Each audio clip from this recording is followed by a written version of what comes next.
El secreto es como la fruta prohibida. No se puede tocar. Está vedado. Y eso solo provoca que lo deseemos aún más. Si se publica en algún medio que podemos escuchar las conversaciones de un teléfono móvil que Osama bin Laden utiliza para hablar con al-Zawahiri, que está en Peshawar, Pakistán, se perjudica la seguridad nacional. Por eso debe mantenerse en secreto. Las conclusiones de la investigación del Congreso del 11 de septiembre decían: luchábamos en una guerra contra el terror, pero éramos una nación privada de su arma más poderosa, la precaución y la información del pueblo americano. El secretismo impide la alerta. El secretismo impide la acción informada. El secretismo impide la deliberación democrática. El secretismo impide el contraterrorismo efectivo. Para combatir al terrorismo necesitamos información. Como en el caso del vuelo 93, necesitamos saber por qué ocurrió. ¿Deberían los americanos realizar operaciones para raptar extranjeros? ¿Deberían hacerlos desaparecer? ¿Son esas acciones consecuentes con los valores de nuestro país? Yo diría que es exactamente lo que nos gustaría que hiciesen nuestros servicios de inteligencia cuando queramos luchar en una guerra clandestina. Debemos maniobrar bajo el radar para que el enemigo no nos vea venir. Así tendremos más libertad de acción. Podemos usar métodos que no sean necesariamente consecuentes con los valores americanos.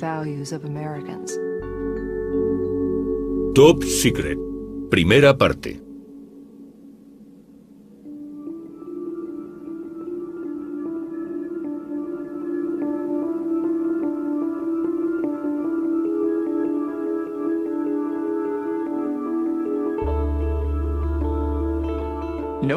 Nadie supo quién era Khalid el-Masri hasta que fue liberado al final de su odisea. No hubo nadie que luchara por él. Ni siquiera su familia sabía dónde se encontraba. Su mujer creía que la había abandonado. Khalid el-Masri es un ciudadano alemán nacido en el Líbano. Un día cogió un autobús en Ul, la ciudad donde vivía en Alemania, para ir a Macedonia. Cuando llegó allí, unos funcionarios le hicieron bajar del autobús. Fue llevado a los agentes locales de la CIA, que le taparon los ojos. Lo llevaron a un aeropuerto, le rasgaron la ropa, le introdujeron un objeto por el ano, le inyectaron drogas, lo encadenaron al suelo de un avión y lo llevaron a Afganistán, un país en el que nunca había estado y con el que no mantenía ningún contacto. El-Masri fue llevado a unas instalaciones que, según tengo entendido, las llamaban el Foso de Sal, en una antigua fábrica de ladrillos en las afueras de Kabul. Lo mantuvieron en una mazmorra casi 5 meses, a pesar de que la CIA y altos funcionarios del gobierno americano sabían desde hacía mucho tiempo que habían detenido a una persona equivocada. El único objetivo de disponer de agujeros negros como ese era que la CIA retuviera personas para interrogarlas, utilizando métodos que no están permitidos por la ley estadounidense. A Khalid el-Masri le dijeron lo siguiente: se encuentra en un lugar que nadie conoce. Está fuera del mapa de la civilización. A menos que coopere totalmente con nosotros, le puede ocurrir cualquier cosa y nadie se enterará.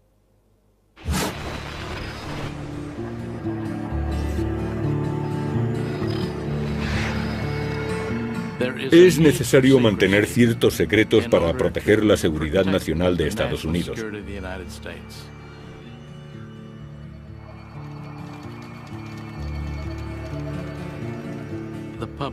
Los medios de comunicación dicen que el gobierno guarda demasiados secretos. Siempre intentan reducir el nivel de secretismo. Tratan de conseguir información que la inteligencia considera que debe permanecer protegida. The rubble of the bombed-out U.S. embassy in Beirut is giving up more victims. The confirmed death toll from yesterday's explosion stands tonight at 24, 8 of them Americans. En Líbano, en 1983, los terroristas atacaron la embajada americana y produjeron muchos daños y algunas víctimas mortales.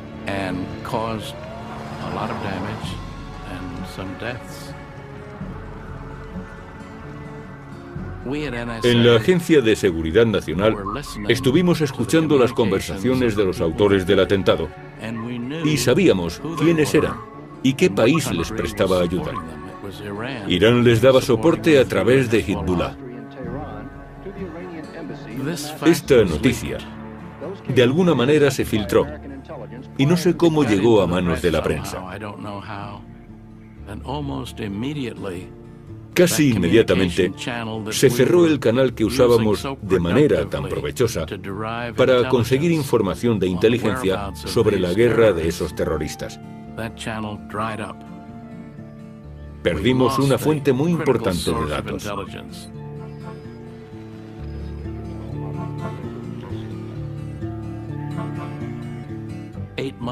8 meses más tarde, los mismos terroristas atacaron los barracones de los marines en Beirut. Estados Unidos perdió más de 240 marines.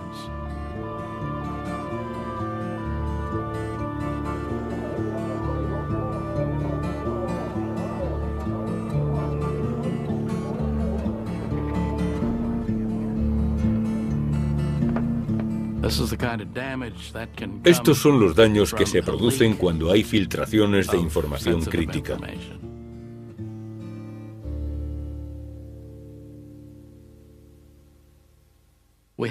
Tenemos una palabra para los que proporcionan información a los enemigos de su país.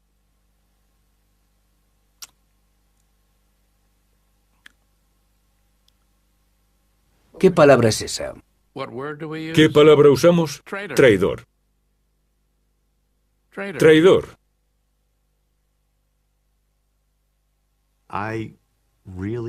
Me duele que nos acusen diciendo que no somos patriotas y que no nos importa la seguridad de Estados Unidos solo porque publicamos cosas que el gobierno dice que son secretas.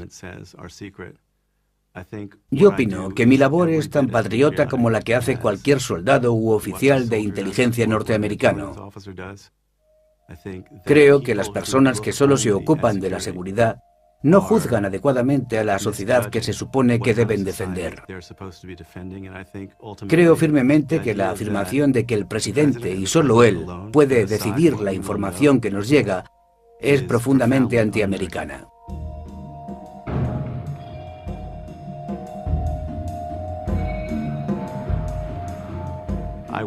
Fui a Irak por primera vez unos días después de la caída de Bagdad para cubrir la búsqueda de las armas de destrucción masiva. Preparé mi viaje con el fin de que coincidiera con el primer gran descubrimiento de armas químicas. Quería averiguar si era cierto. ¿Había continuado Irak con esos programas? ¿Había almacenado municiones? ¿Había reanudado su programa de armamento nuclear?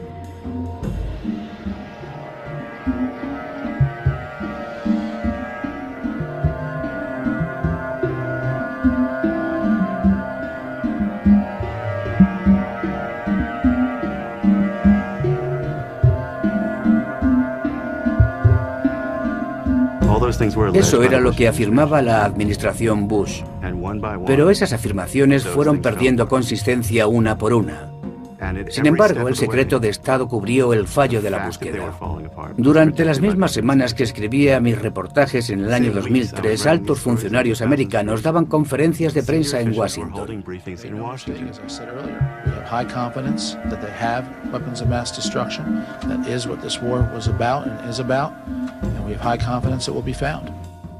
Cuando estuve allí descubrí que habían investigado 89 de los 90 lugares sospechosos más significativos y no encontraron nada de lo que esperaban. Los equipos que buscaban esas armas estaban desanimados por el fracaso. Si no había alguien que pusiera el hecho al descubierto e informara de lo que realmente estaba pasando allí, el informe oficial no sería rebatido y pasaría por auténtico. Y no era cierto. No estoy seguro de si la situación actual del mundo requiere más secretismo o menos, pero sé que durante un par de generaciones hemos vivido en una zona confortable mientras ha durado la Guerra Fría. Cuando digo confortable me refiero a que teníamos ciertos principios y sinceramente creo que ahora los hemos perdido.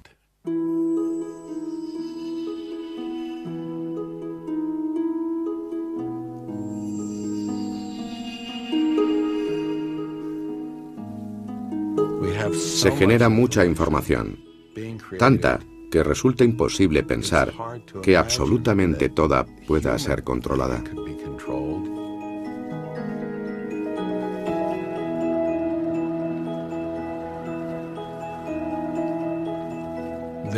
Entre los miles de millones de páginas que contienen esa información, hay muchas, quizás millones, que pueden hacer que la historia se reescriba.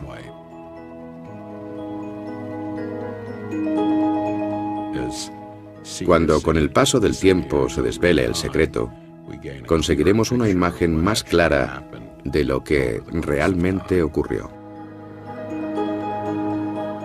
A veces resultará dramático y con más frecuencia sutil, pero esas sutilezas podrían hacer que cambiara nuestra forma de pensar.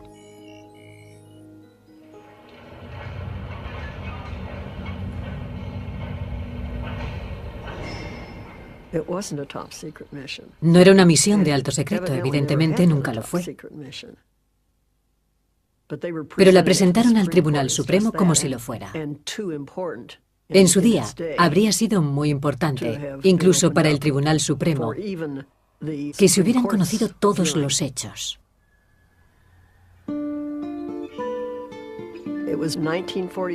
En 1946, yo tenía 18 años.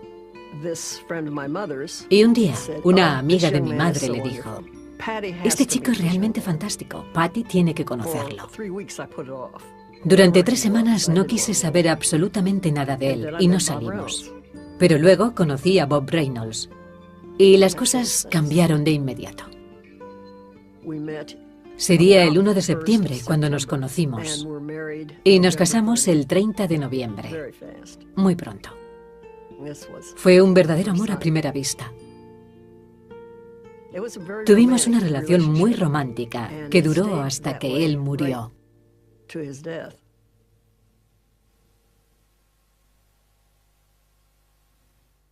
El 6 de octubre de 1948 a las 2 de la tarde, un B-29 cayó desde 6.000 metros de altura y se estrelló a las afueras de Waycross, Georgia. 9 personas murieron, incluyendo 3 ingenieros civiles que iban a bordo probando equipos electrónicos.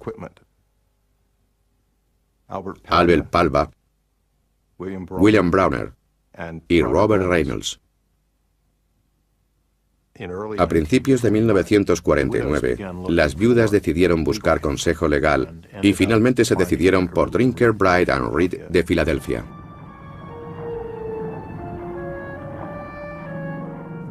Tenían muy poca información, que el avión entró en barrena con un motor en llamas y hubo una explosión que partió el aparato a 3.000 metros de altura.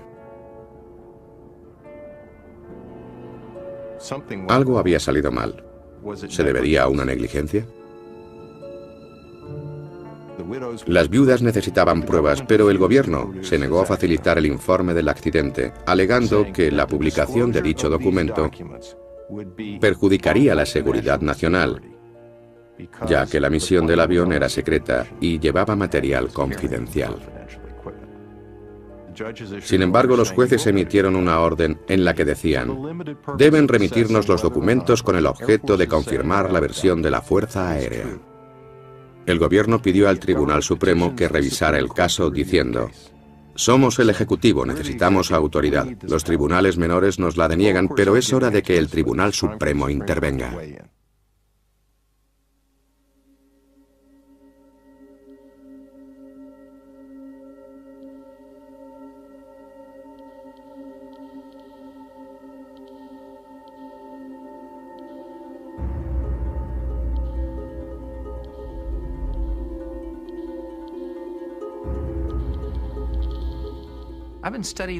He estudiado el sistema de clasificación de secretos desde que se creó. Al principio se trataba de una autocensura de los físicos nucleares cuando se inició el proyecto Manhattan. Conocían el poder de la bomba atómica y no querían dar ventajas a nadie. Para proteger las inmensas inversiones que tendría que hacer el gobierno federal en el proyecto, se trató de crear un moderno sistema de clasificación de secretos. La Segunda Guerra Mundial y en particular el proyecto Manhattan fueron el comienzo de ese sistema.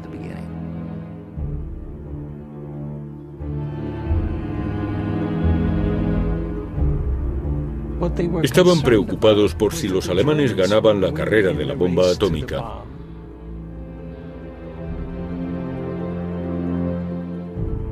Y utilizaban su enorme poder para ganar la Segunda Guerra Mundial y dominar el mundo. Era extraordinariamente importante limitar y aislar el número de personas que tenían acceso a esa información.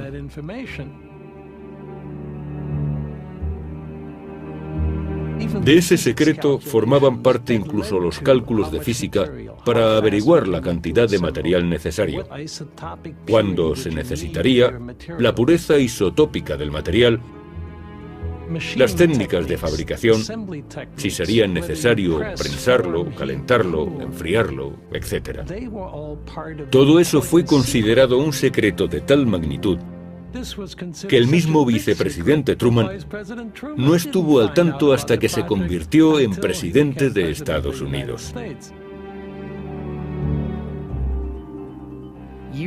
Años más tarde, el general Groves, director del proyecto Manhattan, explicó la necesidad de la reserva del proyecto. Dio una serie de razones por las que había que mantener en secreto todo lo relacionado con la bomba nuclear. La razón número 1 eran los alemanes. La segunda eran los japoneses. El motivo número 3 del secreto eran los rusos, nuestros aliados, pero que estaban buscando una nueva guerra. La razón número 4 eran el resto de las naciones, para que así mantuviéramos el monopolio. Y en quinto lugar estaban las otras agencias ejecutivas y el Congreso, ya que podrían interferir en el programa.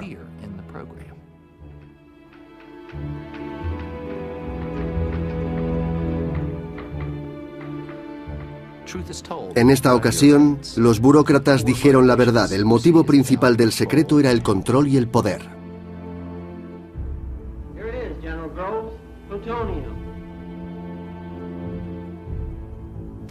Aquel sistema para guardar secretos se hizo muy popular.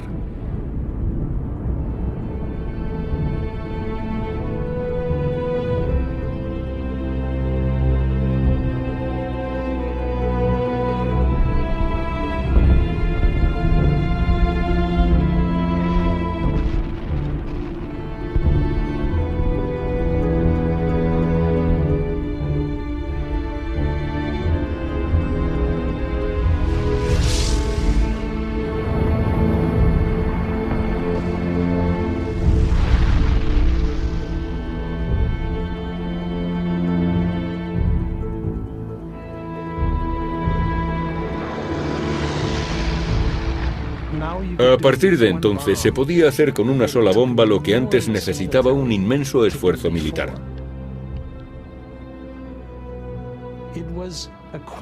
Para la humanidad representó un gran salto. Por esa razón, el secreto era mucho más importante.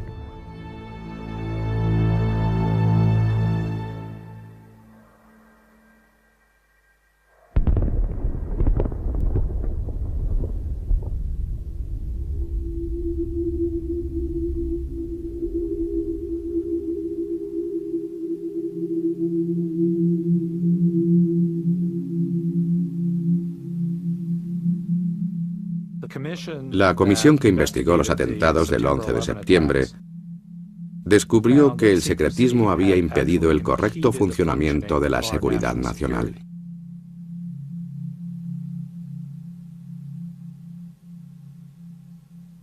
La CIA y la Agencia de Seguridad Nacional poseían información sobre los secuestradores del atentado del 11S, pero fue clasificada de secreta, a tan alto nivel que no fue compartida por los agentes del FBI.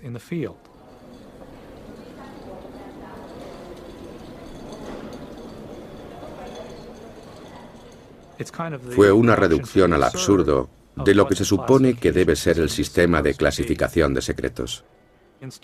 En lugar de proteger la seguridad nacional, se convirtió en una auténtica amenaza.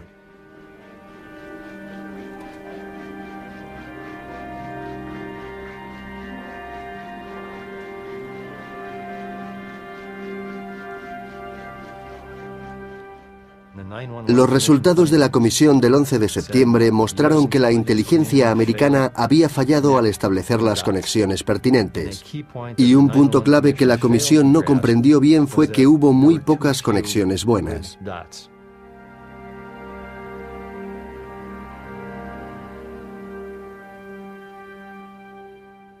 Cuando Japón atacó a Estados Unidos el 7 de diciembre de 1941, se puso de manifiesto que la inteligencia había fallado.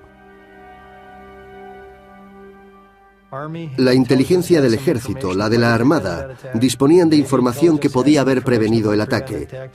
No se compartió como era debido y el resultado fue que nos atacaron.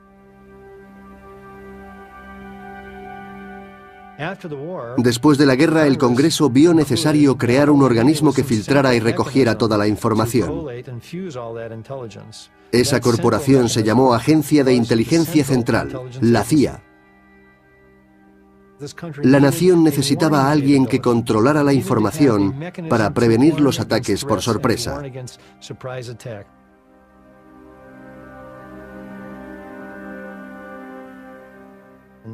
En 1998 aparecieron noticias en varios periódicos afirmando que podíamos interceptar las comunicaciones por satélite de Osama Bin Laden.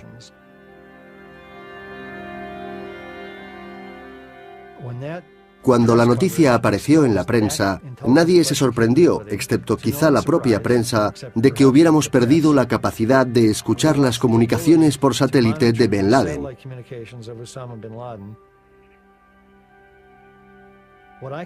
Puedo afirmar que eso solo es la punta del iceberg.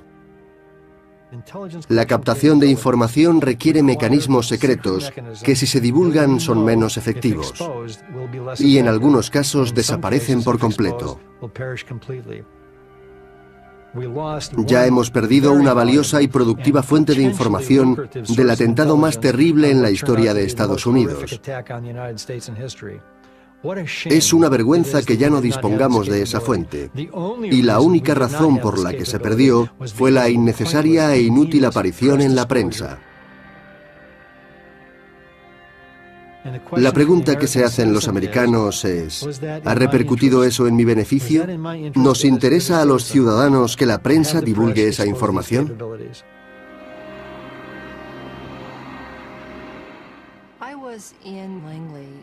Estaba en Langley el 11 de septiembre, cuando se produjeron los atentados. Como era agente antiterrorista y había participado en la investigación de Osama Bin Laden, disponía de una gran base de datos sobre aquella amenaza particular. El día de los atentados vi cómo caía la primera torre y enseguida me dije que eso era obra de Bin Laden. Nos habían sorprendido de nuevo y habíamos fallado a la nación. Mientras volvía a casa en mi coche y estaba en medio de un enorme atasco, iba pensando en que había llegado el momento de ponernos a luchar de verdad.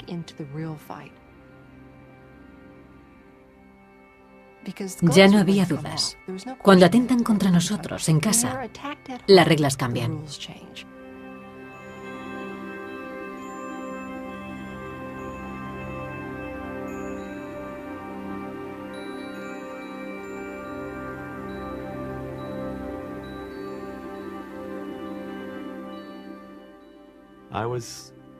Me encontraba muy cerca de las torres cuando cayó la segunda. Miré entonces mi libreta y pensé que debía anotar algo, porque a eso me dedico, y solo pude escribir, desaparecieron. Durante un momento me faltaron las palabras. Después me di cuenta enseguida de que nos encontrábamos ante un nuevo mundo, con una situación nueva y que debíamos hacernos a la idea. Una de las preguntas que nos hicieron inmediatamente en el Washington Post fue: si esto se va a convertir en un nuevo tipo de guerra, ¿qué cambios nos traerá? Debíamos mantener los ojos bien abiertos hacia los cambios que habían surgido en el país.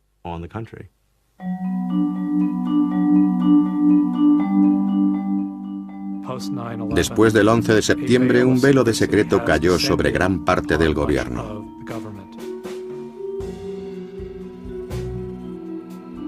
La información que hasta entonces había aparecido en miles de páginas web, militares y gubernamentales, quedó sepultada. Una cantidad inimaginable de información que había sido pública dejó de serlo. Si no tenemos la oportunidad de conocerla, no la echaremos en falta.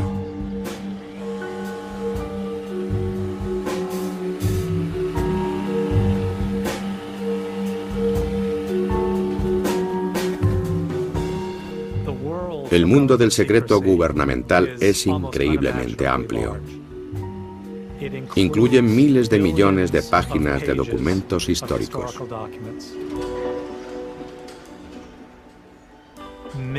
En cada día que pasa se generan cientos de secretos, lo que nos da a entender los miles de millones que se pueden acumular en un año. El coste económico subió súbitamente de $1.000 millones a unos 7.500 en solo un año. Un hecho sin precedentes.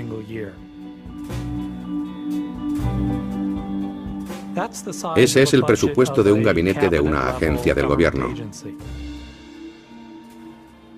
Es como si tuviéramos un departamento secreto del que nunca hubiésemos oído hablar.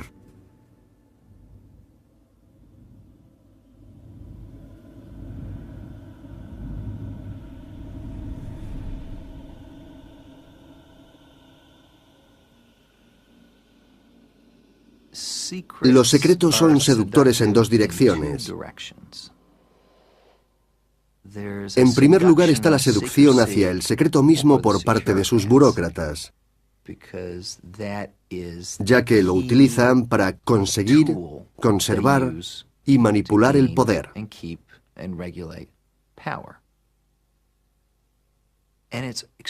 Es extremadamente atractivo, incluso aunque haya otros medios, ya que es fácil, reflexivo y cae dentro de su ámbito. Y por otro lado existe una parte especulativa, porque publicar un secreto significa reducir el poder oficial.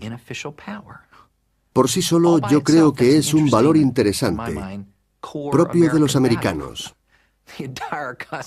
A mi entender, todo el entramado constitucional está dirigido a mermar el poder. Por eso levantar un secreto es de alguna manera algo muy americano. Y también está su vertiente excitante, porque se trata de algo que el gobierno trata de ocultar. No es como cuando Anthony Perkins retiró la cortina de baño de Janet Leigh. Nosotros nos parecemos más a un ratoncillo que mira por debajo de la cortina de la ducha. Así de grande resulta la burocracia de la seguridad, pero tiene un cierto veneno. Nos gusta fisgar en los secretos, tiene connotaciones sexuales, porque buscamos algo desconocido, algo tabú. ¿Qué hacían nuestros padres para traer un hermanito? ¿Qué es lo que hace la seguridad nacional mientras dormimos para combatir en la guerra?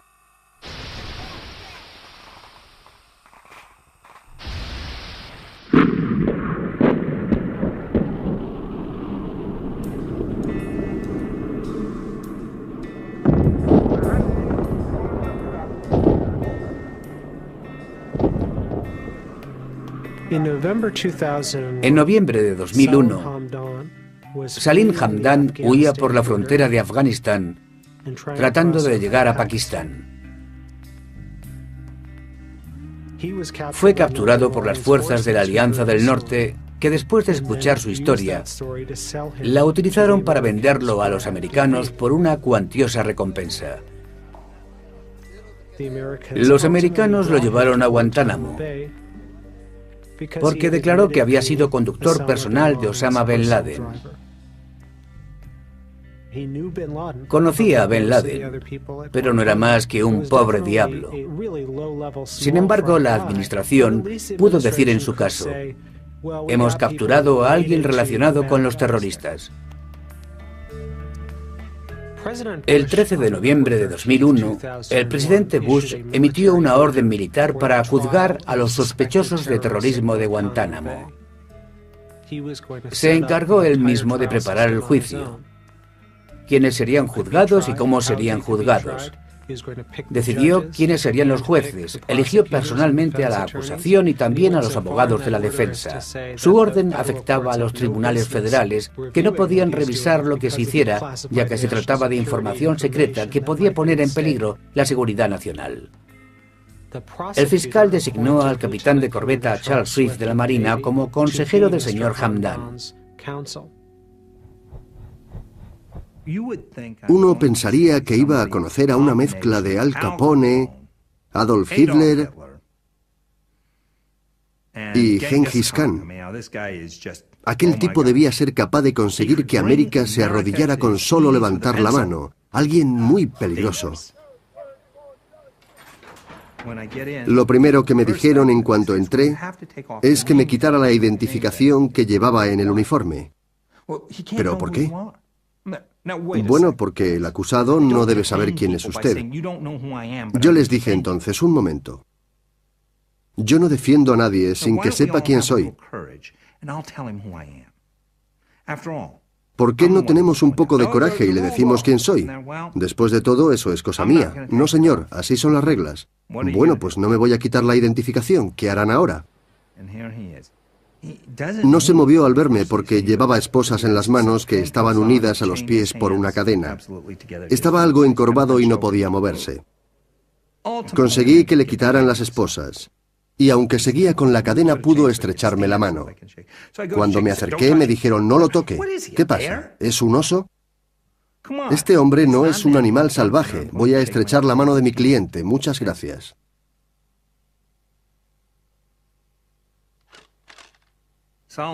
Salim me miró y me dijo: los guardias dicen que aquí no hay leyes. ¿Cómo podrá ayudarme si aquí no existen? Yo le contesté que no creía eso que le habían dicho, que en todas partes había leyes. Y de lo contrario, acudiríamos al Tribunal Supremo de Estados Unidos.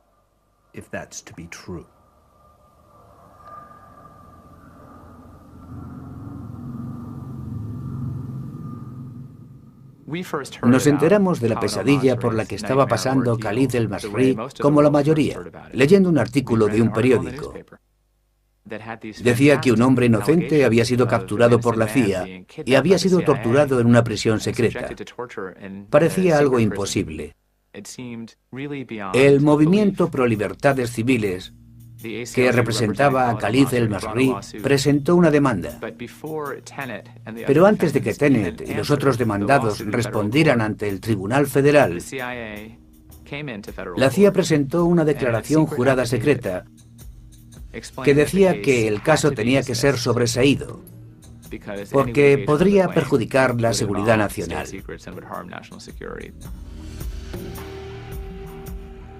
El privilegio del secreto de Estado nació en pecado. Toda su doctrina es fruto de un árbol venenoso. En Estados Unidos se supo por primera vez gracias al caso Reynolds, en el que se estrelló un avión de las Fuerzas Aéreas.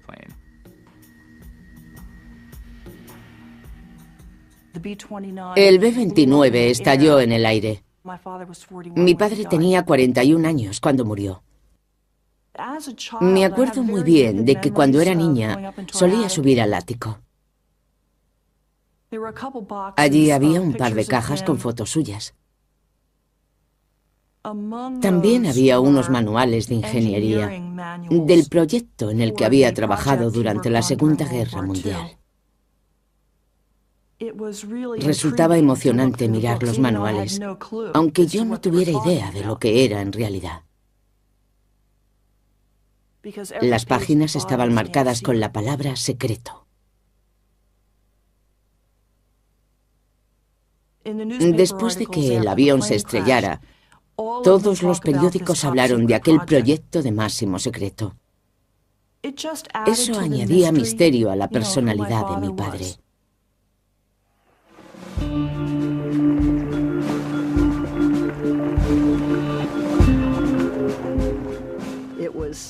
Durante los años 50 todo estaba muy confuso. Eran tiempos muy difíciles. La Guerra Fría amenazaba con estallar en cualquier momento. Teníamos muchas cosas de las que temer.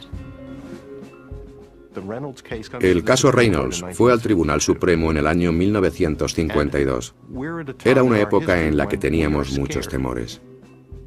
Habíamos dispuesto de una tecnología terrible, y gracias al espionaje también nuestros enemigos disponían de ella. Fue un tiempo en el que sentimos mucho miedo. Todos estamos de acuerdo en que debe existir el privilegio del secreto de Estado. El problema es quién se encargará de manejarlo. Cuando el gobierno dice, este es un secreto de Estado. ¿Qué podemos hacer para confirmarlo? ¿Qué función desempeñan los jueces? La respuesta 6 contra 3 del Tribunal Supremo a esa pregunta fue, no mucha. El Tribunal Supremo dijo, estamos de acuerdo con Estados Unidos, debe prevalecer el privilegio del secreto de Estado. Pero el Tribunal Supremo cometió un grave error. Ni siquiera miró los documentos que, según el gobierno, contenían información secreta. La Fuerza Aérea alegó que el secreto era imperativo para la seguridad del país. Y el Tribunal Supremo lo aceptó. Y eso hicimos nosotros, al menos yo. No pude ni imaginar que había algo más por debajo de todo aquello. En aquel momento debían existir secretos de Estado que no tendrían que hacerse públicos. En ese momento los libros se cerraron. En el otoño de 1953, el caso Reynolds se dio por finalizado durante 50 años.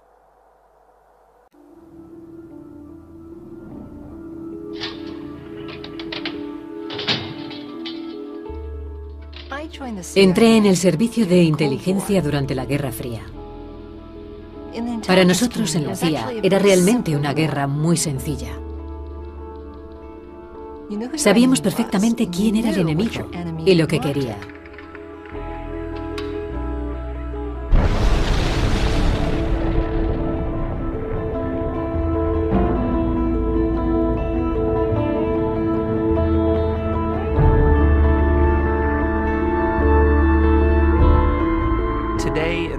En la actualidad, en las oficinas de la Seguridad Nacional se libra una guerra ideológica.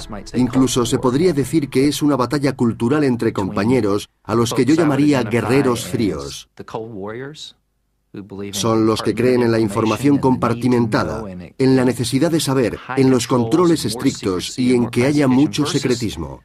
Van contra los que se autodenominan seguidores de la web, que entienden que la distribución de la información crea fuerza.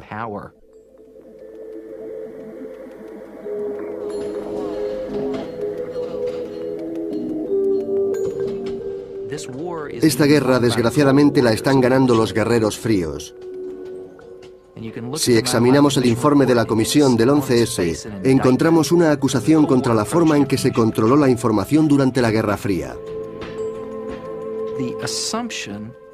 La manipulación del secreto presuponía que algunos burócratas decidieran lo que otros debían o no debían saber. Es decir, lo que era necesario saber. Como si existiera alguien que pudiera ser omnisciente.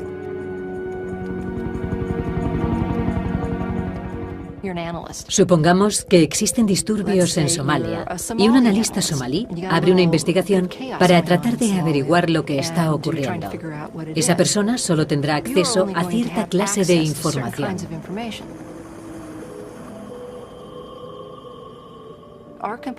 Nuestro proceso de compartimentación fue creado antes de la llegada de la informática.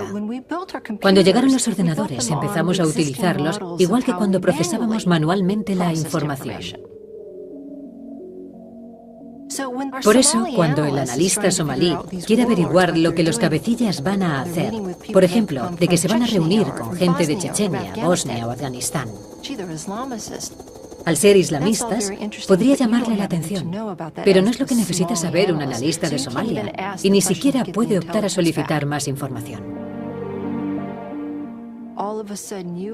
Pero de repente aparece un grupo capaz de derribar helicópteros militares americanos. Y nuestro analista sigue sin tener datos para responder a la pregunta, ¿cómo es que ahora pueden hacerlo y hace un año no? En este caso concreto, la causa fue que Osama Bin Laden había enviado combatientes islamistas a Somalia para que entrenaran a los cabecillas. Se unieron al movimiento de la yihad.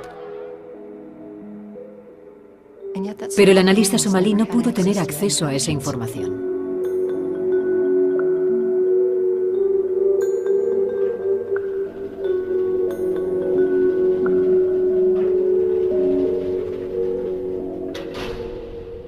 Ese sistema de clasificación es típico de la era industrial, pero ya no estamos en esa época.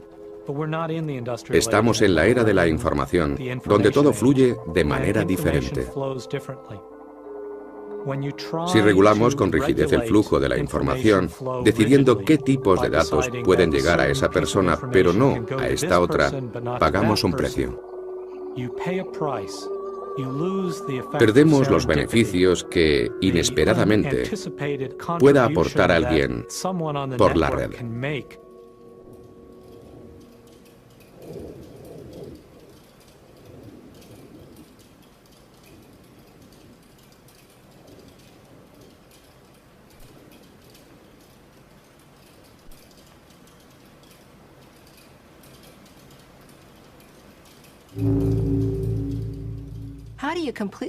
¿Cómo se puede reorganizar la información para tener libre acceso a ella y mantener al mismo tiempo el secreto?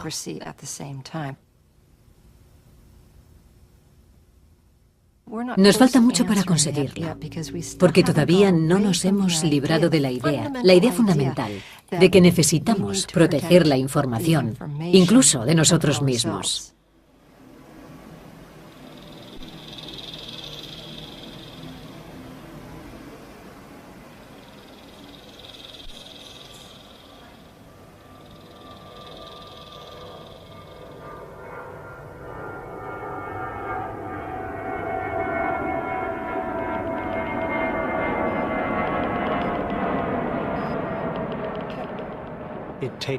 Tardo unas 30 horas en llegar a Guantánamo.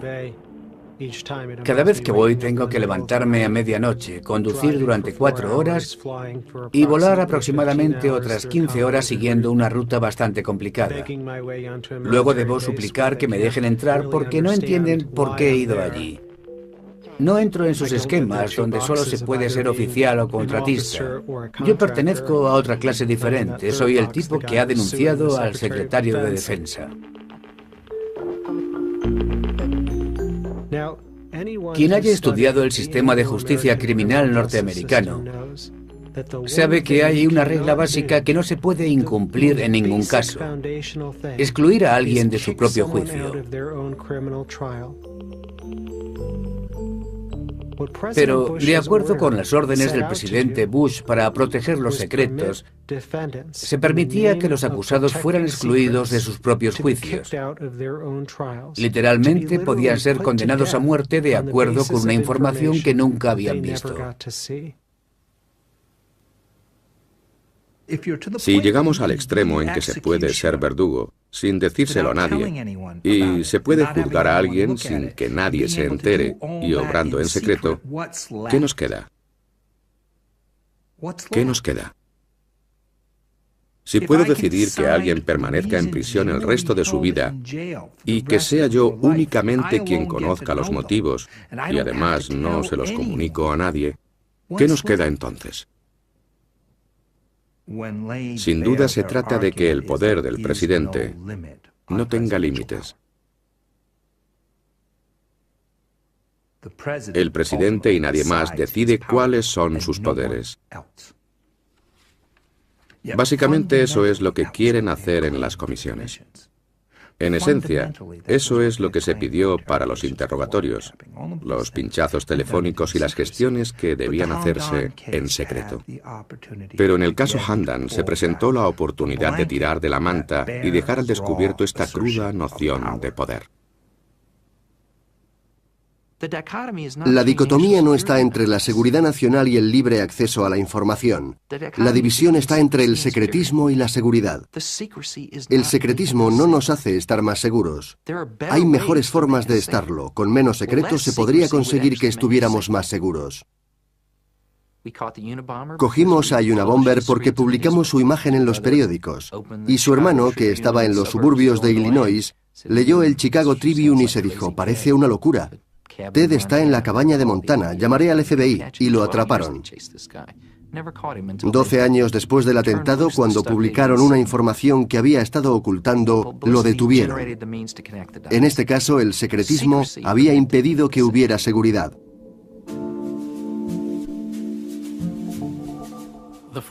Existen 4 formas de libertad que resultan vitales para la sociedad americana.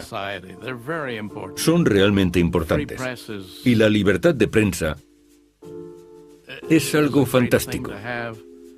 Debemos conservarla.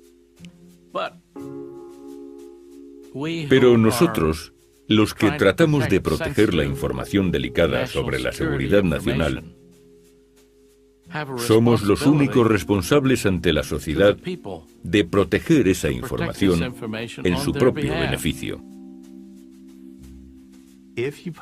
Si solo se publicase lo que ellos no quieren contar, no sabríamos que Osama Bin Laden escapó de Tora Bora. No sabríamos que en otros países hay personas que son detenidas en medio de la calle y enviadas a prisiones sin mediar ningún proceso judicial. No se sabría que el gobierno norteamericano emplea métodos contra los detenidos que previamente habían sido clasificados como tortura. No se conocerían muchas de las directrices básicas que el gobierno sigue en su lucha contra el terror. Y el presidente dijo que esa sería precisamente la cuestión que decidiría las elecciones. Los periodistas, en mi opinión, tratan el secretismo como un juego, un entretenimiento que consiste en descubrir secretos, porque así consiguen reportajes. La CIA no considera que el secreto sea un juego, sino un mecanismo de supervivencia. En algunos países, el castigo para los agentes que han traicionado a su nación es la pena de muerte. Los terroristas no tienen ningún problema en eliminar a un agente de la CIA. Algunos no se lo pensarían 2 veces antes de eliminar a nuestras familias.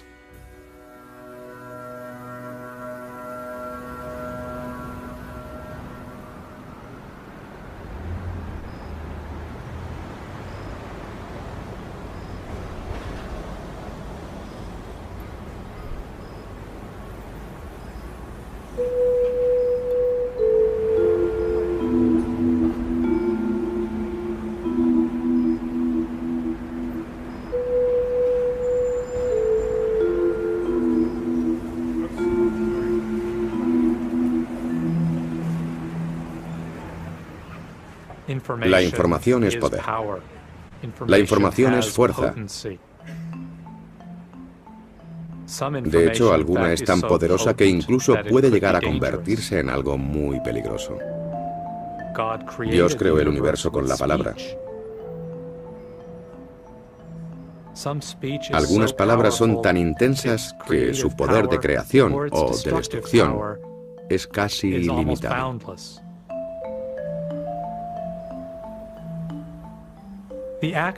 La acción de ocultar o de revelar es un gesto primordial.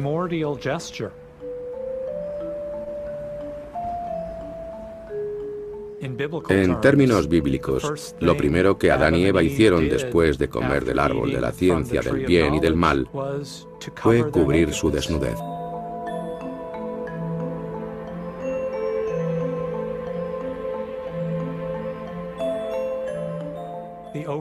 La superación de lo oculto, el acto de la revelación, tiene una profunda repercusión en la psicología de los guardianes del secreto y en aquellos que lo desafían.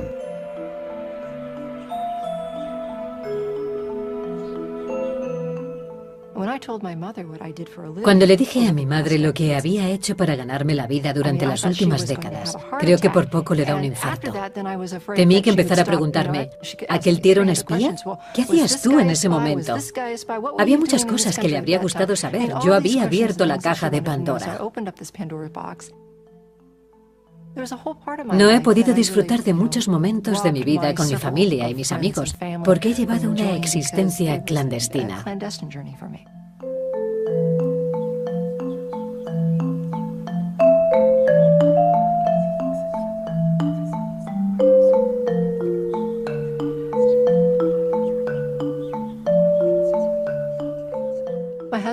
Mi marido y yo nos casamos en secreto por cuestiones de seguridad. Luego celebramos otra boda simulada. Y más tarde se lo contamos. ¿Os acordáis de nuestra boda? Pues en realidad no fue una boda. Papá, a propósito, pagaste por una ceremonia simulada.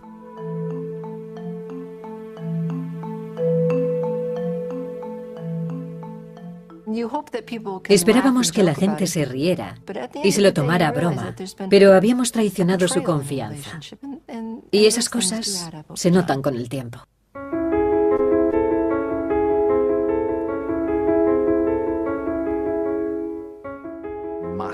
Moscú, 1992. La apertura de la exposición de los archivos soviéticos.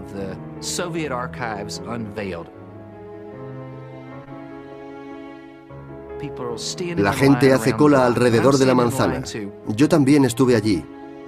Nos dirigimos a lo alto de la escalera y de repente se inició un gran alboroto. Unos guardas llevaban a alguien en una camilla. Era un pensionista con un viejo abrigo gris soviético con las medallas que ganó en la Gran Guerra Patriótica en las solapas. Tenía el pelo y la barba gris. Estaba en los huesos y era muy mayor. Había cámaras de televisión y periodistas que le preguntaron, ¿qué le ha pasado? Y el hombre contestó, siempre supe que Stalin y Molotov habían firmado un tratado con Hitler y Ribbentrop. Lo tenían, y al verlo, me he desmayado.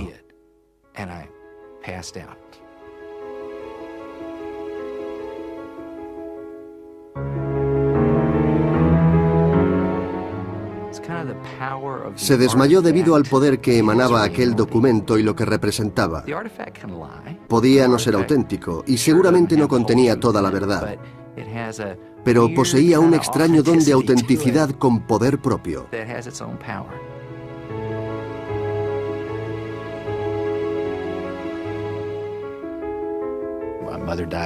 Mi madre murió cuando yo era muy pequeño. Me enteré de cómo era ella leyendo los comentarios que escribió en los libros que había leído.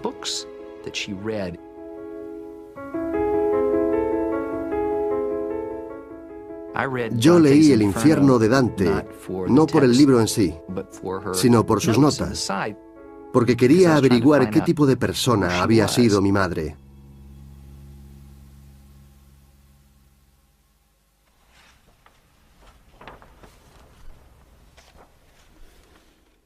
A principios del año 2000, Judy Leder, hija de Albert Playa, uno de los hombres que falleció en aquel famoso accidente de aviación, estaba navegando por Internet y encontró una página en la que aparecían reportajes sobre accidentes.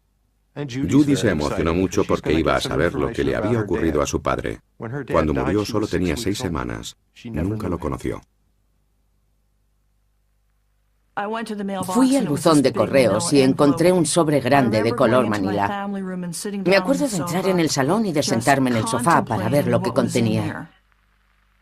No sabía si de verdad quería conocer los detalles escabrosos de la muerte de mi padre. Pero lo abrí. Me sobrecogí al ver aquel informe. Traté de asimilar los errores que tantas personas habían cometido y que acabaron matando a 9 personas.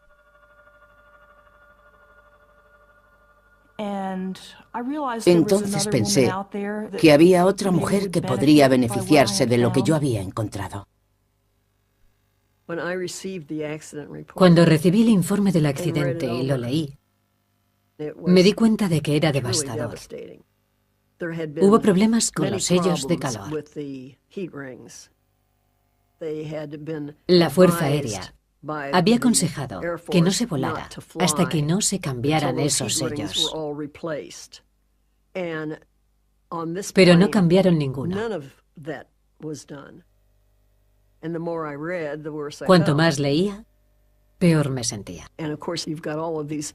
También había muchas fotos de los restos humeantes del accidente. No dejé de pensar ni un momento que entre ellos estuvo Bob. Recuerdo que cuando vi a Bob marcharse el día del accidente, era un muchacho joven y risueño de 24 años. Íbamos a iniciar otra etapa de nuestra vida juntos en un apartamento nuevo. El futuro parecía prometedor, pero nunca lo volví a ver. Nunca he dejado de recordarlo. Sé que ya no está aquí. Pero por alguna razón, ese informe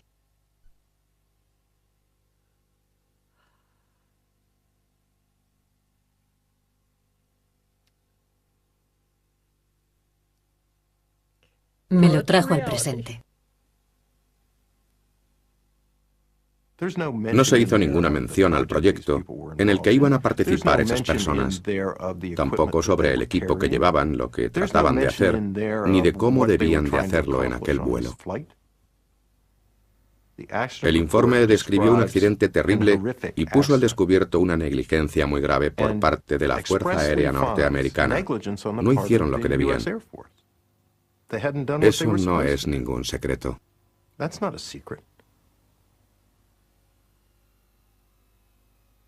En una frase que hablaba de una prueba secreta de equipos electrónicos decía: la misión consistía en probar unos equipos electrónicos, punto. No había que dar pistas al enemigo.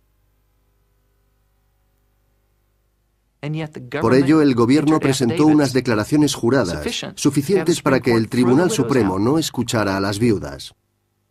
Los que mandaban en América decidieron mentir ante el Tribunal Supremo. Querían establecer un precedente sobre secretos de Estado. Y nosotras fuimos las víctimas. Así es como yo lo veo. Las viudas y los niños debían ser sacrificados para que el gobierno consiguiera su precedente. Este caso fue citado 600 veces sobre la base de la falsedad.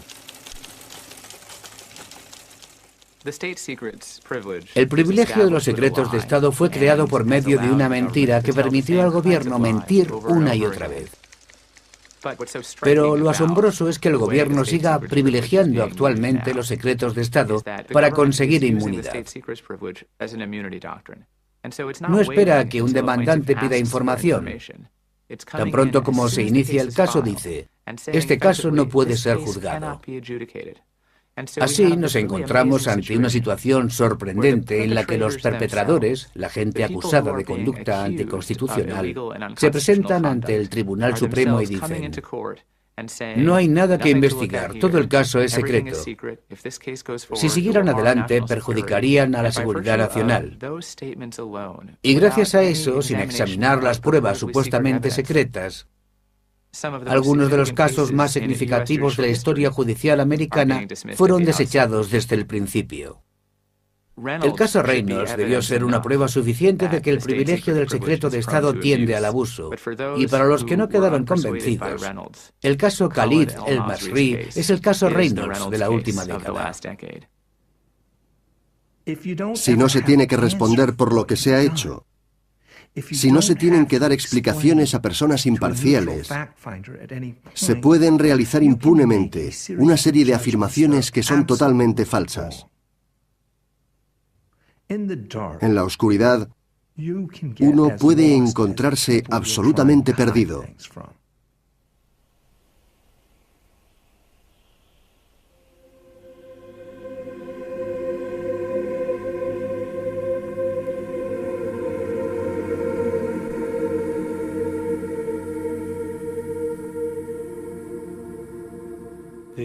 El primer informe que dio a conocer los malos tratos a los prisioneros de la guerra de Irak, custodiados por los Estados Unidos, fue clasificado de secreto.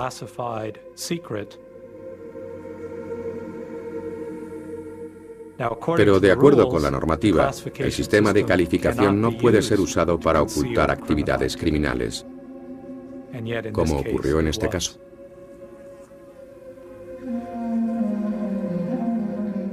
El secreto fue la excusa principal para cambiar las reglas del juego. Si no hubieran sido calificados como secretos, los informes de la Casa Blanca, de Rumsfeld y de los letrados del Departamento de Justicia no habrían obrado de esa manera.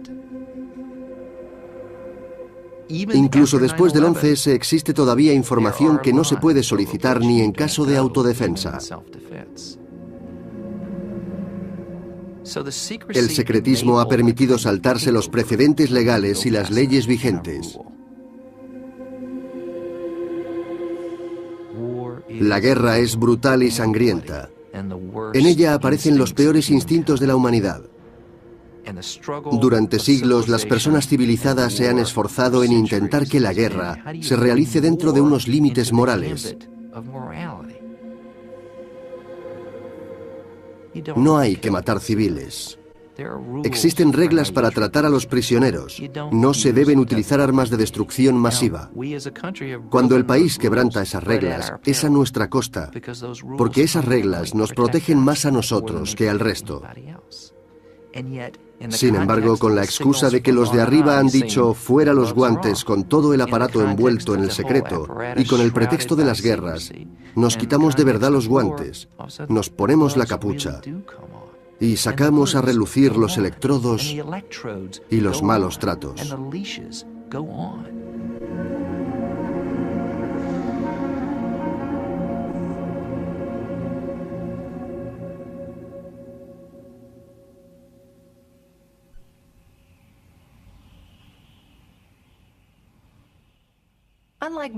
A diferencia de la mayoría de los americanos, cuando pienso en Abu Ghraib, me siento horrorizada. Pero por motivos diferentes. La mayoría de los americanos se espantan ante la visión de las escenas de tortura de esa prisión. Yo siento lo mismo. Pero me asusta más que los americanos torturen a iraquíes sin tratar de conseguir información. Para mí eso es un crimen profesional.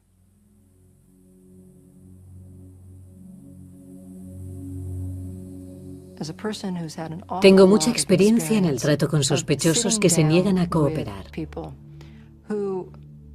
En algunas ocasiones hemos tenido que recurrir a métodos y crear entornos que favorecieran su colaboración para que nos contaran lo que necesitábamos saber. Y sé que no se obtiene ninguna información mediante la tortura. Si se quiere hacer bien el trabajo, no tiene que haber casos como el de Abu Ghraib. Puede que lo que hagamos no sea agradable, ya que los americanos quieren que seamos respetuosos con nuestros ideales. Pero siempre existirán esa clase de problemas.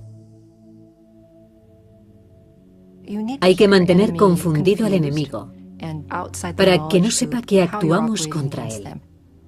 No deben saber que conoce su ubicación, deben sentirse inseguros. Queremos que no sepan cuál es el siguiente paso que vamos a dar para conseguir nuestros propósitos. En ningún caso deben saber lo que estamos haciendo. Si conocieran nuestra estrategia y nuestras tácticas, no podríamos conseguir nuestros fines. Y en la situación actual necesitamos tener éxito.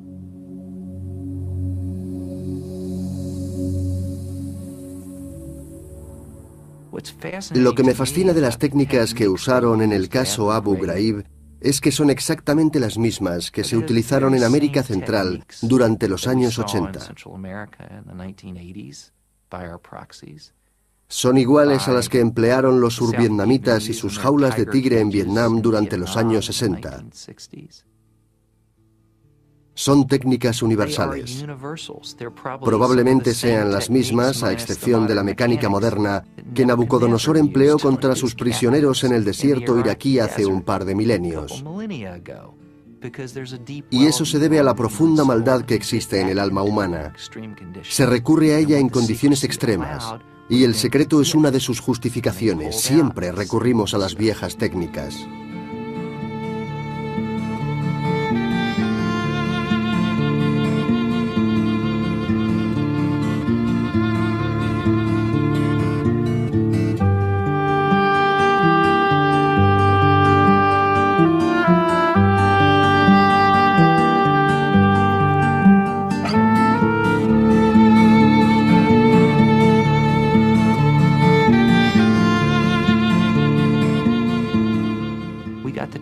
Disponemos de los manuales de tortura que la CIA utilizaba en Vietnam. Quemaron la mayoría, pero algunos se salvaron en los 70, cuando se supo lo que estaba pasando y se destruyeron las jaulas de tigre. Pero volvieron a utilizarse en los 80. ¡Santo Dios! Una nueva amenaza existencial. Los comunistas van a invadir Arlington, Texas, amenazando nuestra forma de ser en el mismo corazón de América. Tenemos que buscar bien, miraremos en el fondo de los archivos. Venga, hay que encontrar los viejos manuales. Aquí hay uno donde pone cómo hay que hacer las cosas. Como si fuéramos maestros o enfermeros, tenemos que neutralizar a esos individuos que podrían pasar algo muy valioso a Nicaragua. Pero debemos neutralizar, no asesinar. No utilicemos la palabra asesinato. Aunque todos sepan de lo que estamos hablando, eso forma parte del lado oscuro del alma. Hay que leer los manuales otra vez. Nos purificamos en los 90, la década de la apertura. Nos dedicamos a repartir derechos humanos y leyes por todo el mundo. Fue el gran boom de la democratización. Pero atacaron el World Trade Center y ahora hay que quitarse los guantes. Volvamos a los archivos. Solo que ahora se trata de un disco duro. Debemos encontrar aquellos manuales que nos dicen cómo hay que hacer las cosas. Volvemos a la situación anterior. El secreto nos permite hacer de todo.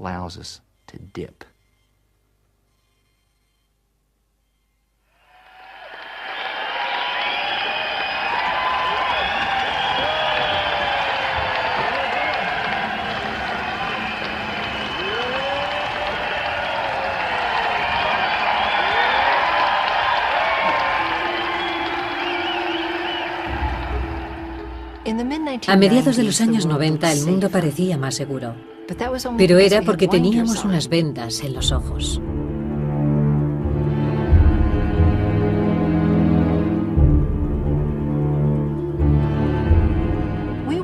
No extraíamos toda la información necesaria de las redes terroristas internacionales.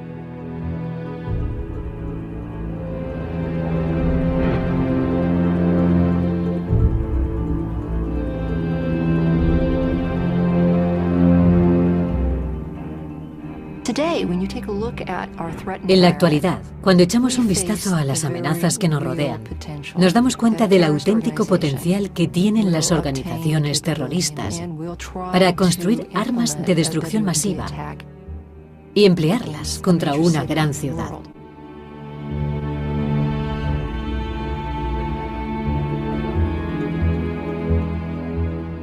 La Guerra Fría fue una guerra tecnológica. Siempre estábamos pendientes de ir técnicamente por delante de los rusos. Pero de repente apareció el terrorismo nuclear. Lo importante era disponer de información para construir armas nucleares. ¿Cómo podíamos mantener en secreto esa información si es que podíamos mantenerla? La información esencial para fabricar esas bombas está disponible. Podemos conseguirla en Internet.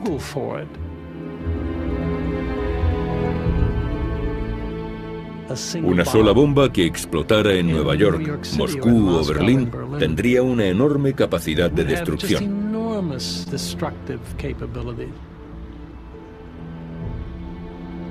Decenas o centenas de millares de personas morirían instantáneamente. Y los efectos de la radiación devastarían toda una ciudad.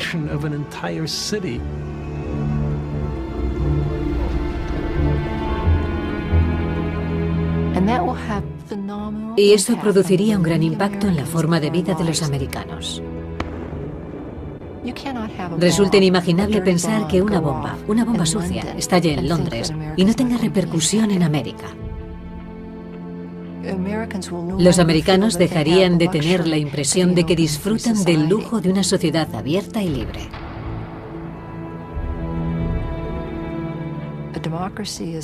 La democracia no es un estado natural. La democracia requiere que todos crean en el sistema. Precisa de una ciudadanía que respete las reglas del juego.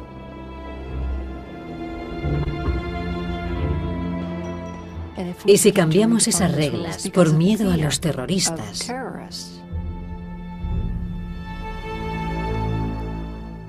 la democracia podría ser su víctima.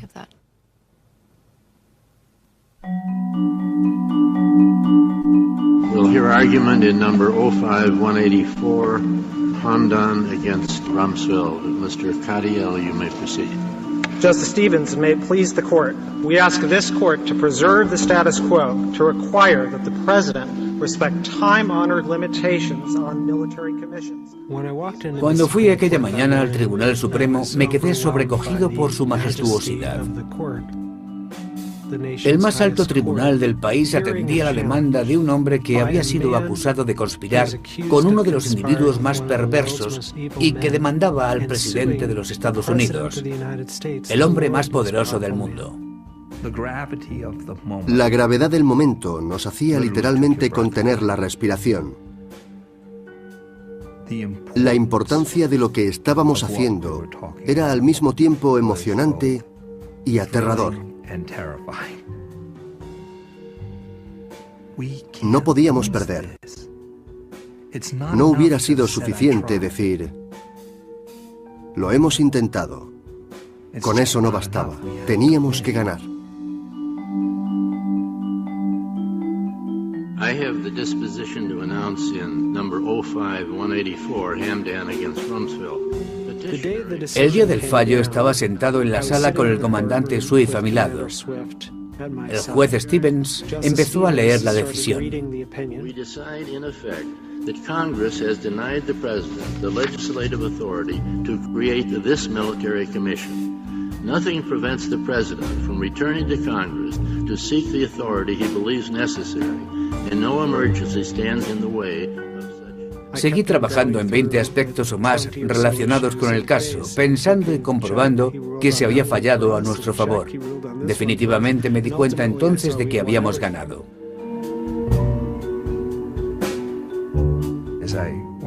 Cuando salí el último día de la sala, bajé las escaleras con Neil y me sentí verdaderamente aliviado, mucho.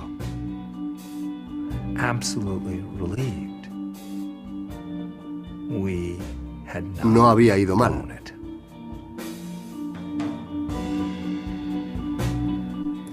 Fue un día alucinante.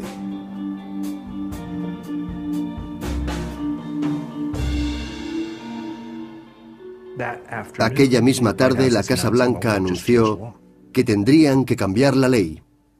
Así que el duelo continúa.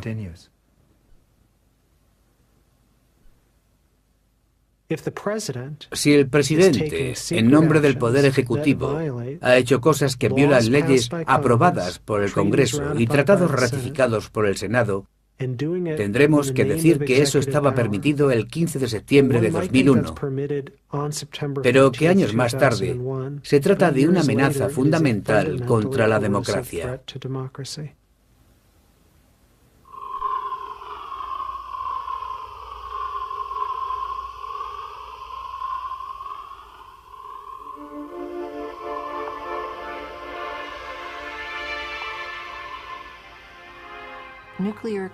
Las amenazas terroristas, ya sean nucleares, bioquímicas o químicas, pueden combatirse mejor bajo el velo del secreto. Y yo creo que así se debe de hacer. ¿Cómo se mantiene el secreto de manera equilibrada en nuestra sociedad? Una sociedad abierta. Creo que cuando nos enfrentamos a unas amenazas como las actuales, deben establecerse algunas concesiones. Necesitamos dar poder a nuestros servicios de inteligencia para realizar cierto trabajo sucio y desmontar esas amenazas.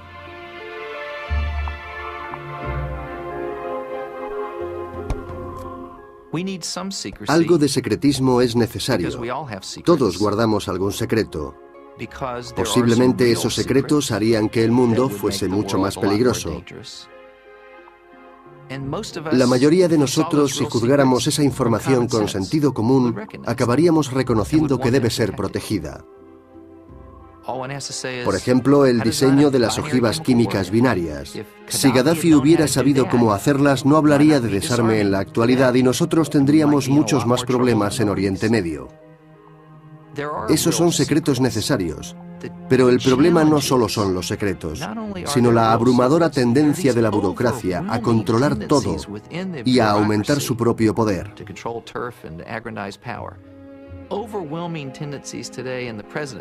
Existen tendencias abrumadoras desde la presidencia.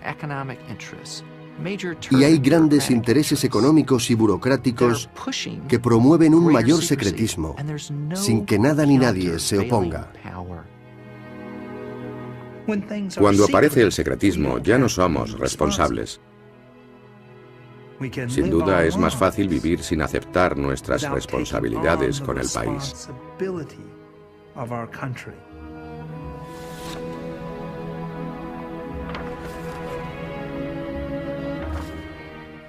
Pero la democracia empieza por un concepto muy sencillo.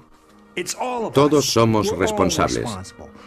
Tenemos la nación que nos merecemos, porque así lo hemos elegido.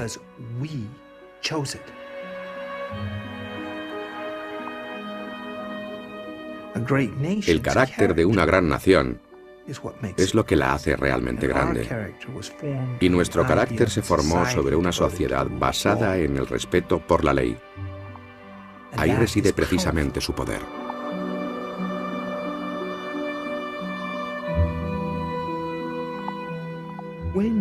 Cuando se tiene miedo, resulta difícil tomar decisiones. Si el miedo se apodera de ti, resulta muy difícil tener carácter. Cuando esto ocurre, el coraje nos ofrece la oportunidad de ser consecuentes con nuestros principios, aunque en el fondo sintamos miedo.